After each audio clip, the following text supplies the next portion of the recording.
I took the night security job because it paid well and because the building was supposed to be empty. No tenants, no staff, no reason for anyone to be inside after midnight. That's why what I heard on the 6th floor at 2:41 a.m. still doesn't make sense.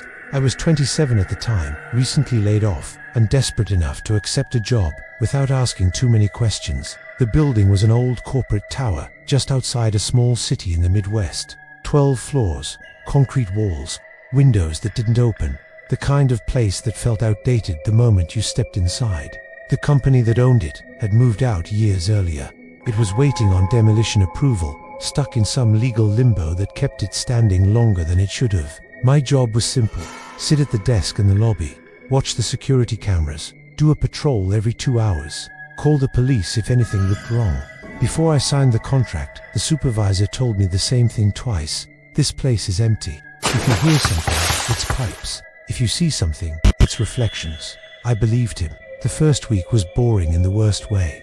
No movement on the cameras, no alarms. Just the constant hum of fluorescent lights and the HVAC system clicking on and off like it was breathing. Then, on the 8th night, camera 6 glitched. It froze for about 3 seconds and then jumped forward. That alone wouldn't have mattered, except camera 6 was pointed at the 6th floor. The 6th floor was sealed. No power, no lights, no offices, no reason for the camera to even be active. I told myself it was old wiring. The next night, it happened again. Same camera, same freeze, same jump. I checked the timestamp, 2:41 a.m. the night after that. The same thing happened. And the night after that, always at 2:41. On the 10th night, I pulled up the system logs. Every glitch lined up perfectly. No motion alerts, no alarms, just 3 seconds missing from the recording. At 2:40, everything was normal.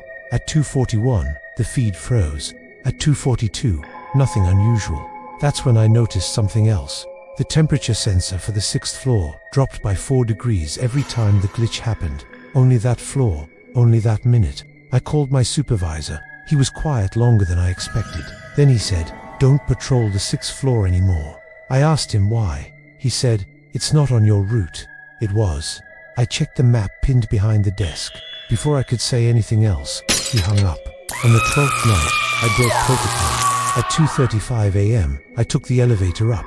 The doors opened to complete darkness. No emergency lights, no exit signs, no hum of electricity, just silence, thick enough to feel in my chest. Then I heard something else. Breathing, not close, not far, slow and heavy, like the building itself was inhaling. My flashlight flickered as I stepped out. That's when I heard footsteps, slow, deliberate, heavy enough to echo down the hallway. I stopped moving. The footsteps stopped too.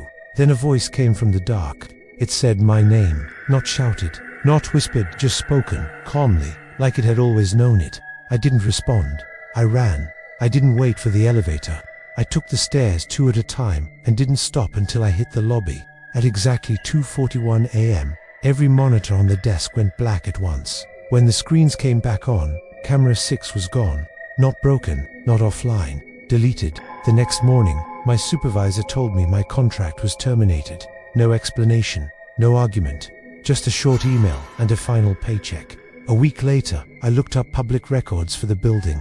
The 6th floor wasn't in the original blueprints. It had been added later, off the books, and according to a single archived incident report from 1998, night security stopped responding inside that building at exactly 2:41 a.m.